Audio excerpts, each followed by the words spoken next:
U misli, tko se bori sa čudovištima, neka pazi da i sam ne postane čudovište. Nietzsche upozorava da je to proces koji neizbježno mijenja i preoblikuje čovjeka samog. Borba uvijek ostavlja trag.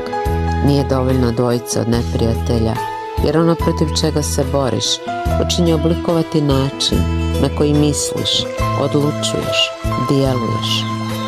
Protivnik postaje ogledalo i u njemu se vraćaju naše konture, strahovi, potisnute sklonosti, čak i sakrivena žudnja za dominacijom.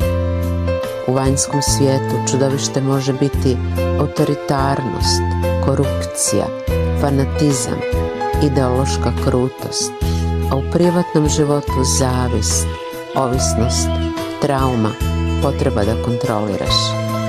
Ipak, paradoks je jednostavan.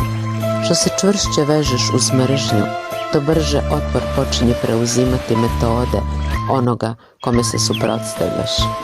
A onda, neprimjetno, počinješ ličiti na čudovište protiv kojeg se boriš.